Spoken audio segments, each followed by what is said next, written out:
बुरेवाला के इलाका लुडन में डीसी विहाड़ी सैयद आसफ हुसैन शाह की हदायत पर कंट्रोल रेट पर खादों की फराहमी का अमल जारी है। किसानों को हर सूरत में कंट्रोल रेट पर खाद की फराहमी को यकीनी बनाया जाएगा। ज़राअत तौसीक ज़िले इंतज़ामिया की सरबराही में इस वक्त मैं लुडन में मौजूद हूँ। यहाँ पे यूरिया खाद आई है और गवर्नमेंट ऑफ पंजाब की हिदायत की रोशनी में हम इसको यकीनी बना रहे हैं कि काश्तकारों को जो कंट्रोल रेट है उसकी फराहमी को मुमकिन बनाया जा सके।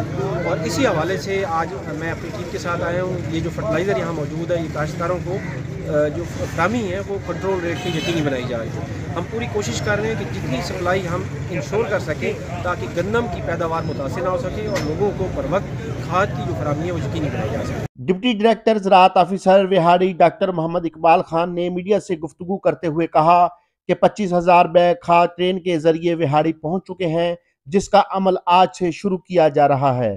किसान अपनी खड़ी फसलों में खादों का इस्तेमाल करके बेहतर मुनाफा कमा सकेंगे। डिप्टी डायरेक्टर ज़राअत ऑफिसर विहाड़ी का मजीद कहना था कि हमारे मुल्क में खाद की कोई किल्लत नहीं है। स्टॉक माफिया ने खाद को स्टॉक करके मसनूई किल्लत पैदा की हुई है। इन खाद माफिया के खिलाफ आहनी हाथों से निपटा जाएगा। स्टॉक की हुई खाद मार्केट में लाकर कंट्रोल रेट पर फरोख्त करवाएंगे और किसानों तक मियारी खादें पहुंचाना हमारी जिम्मेदारी है।